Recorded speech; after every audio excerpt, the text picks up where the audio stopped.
The old Polaroid trembled in my hands, its image impossible yet undeniable. There I was, grinning next to a garish carnival booth, my arm around a stranger in a worn clown costume. But I'd never been to this carnival.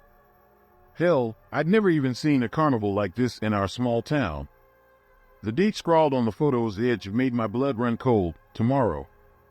As a journalist, I've seen my share of doctored photos, but this was different. The paper felt too old, the colors too faded for a modern fake. And that clown's eyes, they seemed to follow me, even from the flat surface of the photograph. What game was this? And more importantly, who was playing it? I never should have taken that shortcut through Miller's Field. The carnival appeared out of nowhere, its lights piercing the darkness like a technicolor mirage. Ferris wheel, carousel, game booths, all eerily silent. No barkers, no music, no laughter. Just the faint smell of popcorn and a chill that had nothing to do with the night air. As a small-town journalist, I covered my share of odd stories, but this was different. I reached for my phone to snap a picture, proof for tomorrow's paper. But as the screen lit up, I froze. The time read 3:17 a.m. Impossible. I'd left the office at 9 p.m., and the field was only a 20-minute walk from town. I blinked hard, convinced I was hallucinating from lack of sleep. But the carnival remained, a silent sentinel in the cornfield. My journalistic instincts kicked in, overriding the fears that had rooted me to the spot. This was a story, and I needed to investigate. Cautiously, I approached the nearest booth, a ring toss game. The prizes, oversized stuffed animals, seemed to watch me with glassy eyes. I reached out to touch one, half expecting it to disintegrate like a mirage. Instead, my fingers met soft, dusty fur. This was real. A flyer caught my eye, pinned to the booth's wooden frame. Callaway's Traveling Carnival, it read, one night only. The date was smudged, unreadable. I pocketed the flyer, potential evidence for later. As I moved deeper into the carnival, the silence became oppressive. My footsteps on the packed earth seemed thunderous. Each booth I passed told a similar story, game set up, prizes displayed, but not a soul in sight. Then I saw at the carousel. It was a masterpiece of craftsmanship, with intricately carved horses and chariots. But something was off. The paint seemed too fresh, the gold too bright for a traveling carnival piece. And the animals. I could have sworn their eyes followed me as I circled the ride. A gust of wind rustled through the corn, and I shivered. That's when I noticed the ticket booth, tucked away behind the carousel. Unlike the rest of the carnival, its windows were lit from within. Heart pounding, I approached. The booth was empty, but a ledger lay open on the counter. I leaned in, squinting to read in the dim light. It was a list of names, hundreds of them, each followed by a date. The most recent entry caught my eye, Emily Parsons, 9/15/2023. I froze. Emily Parsons was a local girl who'd gone missing 3 days ago. The police were still searching, but here was her name, clear as day, in this Phantom Carnival's ledger. Suddenly, a tune began to play, a tinny, off-key version of Entry of the Gladiators. The carousel lurched to life, its lights flickering on one by one. And that's when I heard a child's laughter, echoing from somewhere deep within the carnival. My heart raced as I spun around, searching for the source of the laughter. The once silent carnival had come to life, rides creaking into motion, lights flickering erratically. But still, no sign of any carnival goers or staff. I pulled out my phone, intending to call the police, but the screen remained black. Dead battery? Impossible. It had been fully charged when I left the office. A chill ran down my spine as I realized I was truly alone here. Steeling myself, I decided to follow the sound of the laughter. It led me past the Ferris wheel, its empty seats swaying gently, to a funhouse mirror maze. The entrance gaped open like a maw, darkness spilling out. Hello? I called out, my voice swallowed by the oppressive silence that had settled once again. No response, not even an echo. Taking a deep breath, I stepped inside. The mirrors distorted my reflection, stretching and squashing me into unrecognizable shapes. In one, I could have sworn I saw Emily Parsons standing behind me, her eyes wide with fear. I whirled around, but there was nothing there. As I ventured deeper into the maze, I noticed something odd about the mirrors. Some reflections seemed to linger a moment too long, like after images burned into my retinas. Others showed scenes I couldn't place: a bedroom I'd never seen, a forest clearing, a dimly lit basement. I turned a corner and found myself face to face with a mirror that didn't reflect me at all. Instead, it showed the carnival as it must have been in its heyday, packed with laughing families, cheerful music playing, the smell of cotton candy almost palpable. But the longer I stared, the more wrong it felt. The people's smiles were too wide, their laughter too shrill. And in the background, barely noticeable, was a figure in a suit, watching it all with an unnatural stillness. Suddenly, the mirror went dark. In its surface, I saw a reflection of the ledger from the ticket booth, names appearing one by one. To my horror, I watched as an invisible hand wrote out a new entry, my own name, followed by today's date. Panic seized me. I had to get out. I turned to run, but the maze had changed. Every turn led to a dead end, every path twisted back on itself. The mirrors now all showed the same scene, the empty carnival, but with shadowy figures darting just out of sight. In my desperation, I crashed through a mirror, expecting it to shatter. Instead, I fell through as if it were water, landing hard on the other side. I found myself back in Miller's Field, the corn all around me. Dawn was breaking, the first rays of sunlight peeking over the horizon. The carnival was gone without a trace. But as I stood up, brushing dirt from my clothes, something fell from my pocket. It was the flyer for Callaway's traveling carnival, the date now clearly visible, tomorrow's date. I've spent every night since then watching Miller's Field, waiting for the carnival to reappear. It hasn't. But strange things keep happening. People whisper about odd noises at night. Children's toys appear in the field, only to vanish hours later. And sometimes, when I look in the mirror, I catch a glimpse of that suit-wearing figure, watching me with an unblinking stare. I know the carnival will return. The question is, when it does, will I be strong enough to resist its call? Or will I become just another name in that mysterious ledger?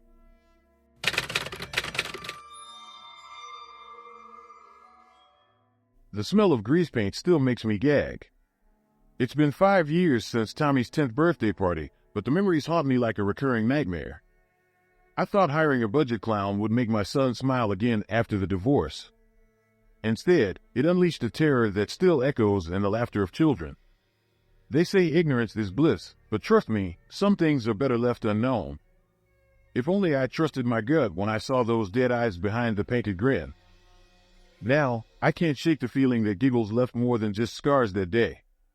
It all started 3 weeks before Tommy's 10th birthday.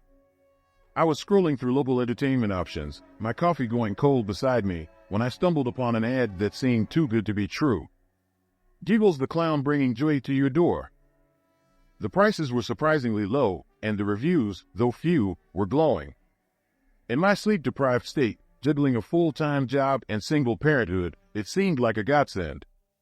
I reached out, and within hours, I was on the phone with a man who called himself Mr. Chuckles. His voice was gravelly, with an undertone that made me slightly uneasy, but I brushed it off as my own stress talking. We agreed on a date and time, and I breathed a sigh of relief, one less thing to worry about. The day of the party arrived, and our modest suburban home was transformed with streamers and balloons. Tommy's friends from school began to arrive, filling the air with excited chatter. I was in the kitchen, putting final touches on the cake, when the doorbell rang. I opened the door to find a tall, lanky figure hunched on our porch. The clown costume was faded, patches of white showing through the once vibrant colors. His makeup was smeared, as if applied in haste, and there was a faint odor of something I couldn't quite place, musty and slightly sour. "Giggles the clown, at your service," he said, his voice a raspy whisper that sent a chill down my spine. I hesitated for a moment, but the sounds of impatient children behind me pushed away my doubts. I forced a smile and invited him in. As Giggles entered, the children fell silent. His movements were jerky, almost puppet-like, as he surveyed the room. Then, with a flourish that seemed oddly aggressive, he pulled a wilted flower from his sleeve and presented it to Tommy. "Birthday boy gets the first trick," Giggles announced, his painted grin widening unnaturally. Tommy reached for the flower, his small hand trembling slightly. As their fingers touched, I saw something flicker in Giggles' eyes, a hunger that made my heart race. The party began, and I tried to shake off my unease. But as I watched Giggles interact with the children, something felt increasingly off. His jokes had a mean edge, his tricks seemed designed to startle rather than amuse, and I couldn't shake the feeling that beneath his painted exterior, something sinister was watching us all. As the party progressed, I couldn't shake the growing sense of unease. Giggles' performance became increasingly erratic. His balloon animals twisted into shapes that made the children whimper rather than laugh. When he pulled a rabbit from his hat, the poor creature looked terrified, its eyes wild with fear. I noticed Tommy's best friend, Alex, was missing. Panic rising, I searched the house, finally finding him huddled in a corner of the garage. "He told me to wait here," Alex whispered, his voice trembling. "Said he had a special surprise just for me." My heart pounding, I rushed back to the party. Giggles was now juggling kitchen knives, his movements jerky and unpredictable. The children watched, frozen in a mix of fear and fascination. I stepped forward to intervene, but Giggles locked eyes with me, his gaze so intense I felt rooted to the spot.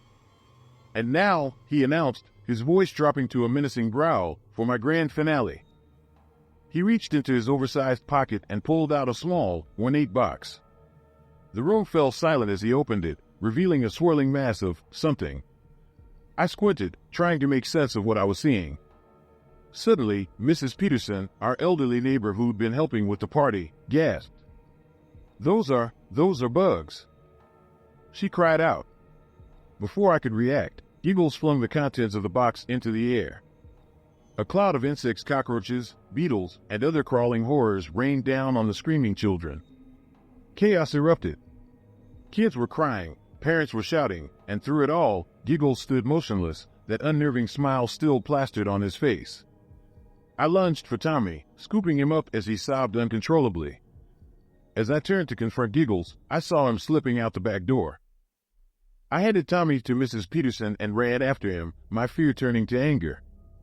How dare he terrorize these children? How dare he ruin my son's birthday? I burst into the backyard, expecting to see Giggles fleeing. Instead, I found him calmly loading a large duffel bag into a battered van. The back doors were open, and what I saw inside made my blood run cold. Polaroid photos were plastered all over the interior walls, hundreds of them. Each showed a different child, their faces frozen in various states of fear and distress. With horror, I realized these were all from birthday parties. This wasn't Giggles' first performance, it was part of a twisted pattern. As I stood there, paralyzed by the revelation, Giggles turned to me. In one fluid motion, he wiped off his makeup, revealing a face I recognized from recent news reports. It was the face of a man wanted for a string of child abductions across 3 states. I blinked, and he was gone, vanished like a nightmare at dawn. The police arrived, but found nothing except a few smeared fingerprints and a long red nose.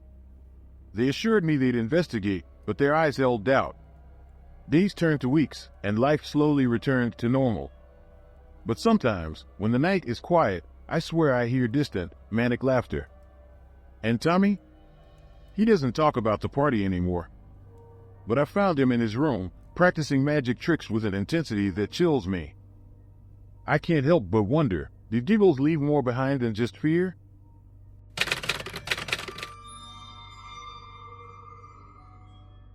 The rusty gates of Sundown Park groaned open, and I stepped into a world frozen in time. Faded clown faces leered from peeling posters, their grins hiding secrets I never should have uncovered. I thought this night watchman gig would be easy money. Instead, it became my ticket to a nightmare I can't escape. The Ferris wheel creaks in the darkness, a hollow sound that still echoes in my dreams. If I'd known then what was really happening behind the carnival facades, I would have run and never looked back. But now I'm in too deep, and the laughter I hear isn't from ghostly clowns, it's all too real and all too dangerous. I never thought taking a night security job at Sundown Park would turn my life into a living nightmare. The old amusement park had been shuttered for renovations, but something felt off from the moment I first walked through those rusty gates. The eerie silence was broken only by the occasional groan of settling metal or whisper of wind through abandoned rides. It was on my third night when I first noticed the fresh footprints in the dust ones that didn't belong to the daytime crew. I radioed it in, but dispatch just laughed it off. If only I'd known then what I know now, I would have run and never looked back. My name's Ethan Reeves, and at 32, I never imagined I'd be working as a night watchman. But when the factory shut down, leaving half the town jobless, I didn't have much choice. Sundown Park had been a local hotspot for decades, but now it stood silent, awaiting a facelift that always seemed just around the corner. The first 2 nights were uneventful, just me in the shadows of once cheerful rides looming in the darkness. I'd make my rounds, flashlight in hand, trying to shake off the feeling of being watched. The Ferris wheel creaked in the night breeze, and sometimes I swore I could hear the faint echo of carnival music. Just my imagination playing tricks, I told myself. But that third night, everything changed. I was doing my usual circuit when my flashlight beam caught something out of place, a set of footprints in the thick layer of dust coating the midway. They weren't mine, and they sure as hell weren't left by the daytime crew who hadn't been here in weeks. I radioed dispatch, trying to keep the tremor out of my voice. "Hey, I've got signs of a possible intruder here." The crackle of laughter came through the speaker. "Relax, Reeves. Probably just some kids looking for a thrill. Chase them off if you see him." I wanted to believe that, but something in my gut told me this was different. I followed the tracks, my heart pounding with each step. They led me to the old funhouse, its once garish facade now peeling and faded. The door was ajar, just slightly, but enough to send a chill down my spine. I hesitated, my hand on my flashlight. Part of me wanted to turn back, to finish my shift and forget about it. But I couldn't shake the feeling that something was very wrong here. Taking a deep breath, I pushed the door open. The stale air hit me like a wall, thick with the smell of decay and something else I couldn't quite place. My flashlight beam cut through the darkness, revealing dusty mirrors and forgotten props. And there, in the corner, something that made my blood run cold, a makeshift bed, surrounded by empty food wrappers and water bottles. Someone had been living here, right under our noses. But why? And more importantly, where were they now? I backed out of the funhouse, my mind racing. This was way beyond some kids looking for thrills. I needed to report this, but to whom? I couldn't trust dispatch anymore, they'd just laugh it off again. Over the next few nights, I started noticing more oddities. Tools missing from the maintenance shed. Strange noises echoing from the closed-off areas of the park. Once, I could have sworn I saw a figure darting between the carousel horses, but when I got there was nothing but shadows. I began documenting everything, taking photos with my phone when I could. It wasn't just one person, there were signs of multiple people living in various hidden corners of the park. But why here? And why was everyone so determined to ignore it? One night, I overheard voices coming from the direction of the old Ferris wheel. I crept closer, my heart pounding so loud I was sure they'd hear it. "The shipment's coming in tomorrow night," a gruff voice said. "We'll use the maintenance tunnels to move it." "And the guard?" another voice asked. "Don't worry about him. He's clueless." I froze. They were talking about me. This wasn't just squatters, this was something much bigger. The next day, I decided to confide in Officer Marchen, a local cop I'd seen around. She listened to my story, her face growing more serious with each word. "That's a pretty wild tale, Ethan," she said finally. "Tell you what, I'll increase patrols around the area. We'll get to the bottom of this."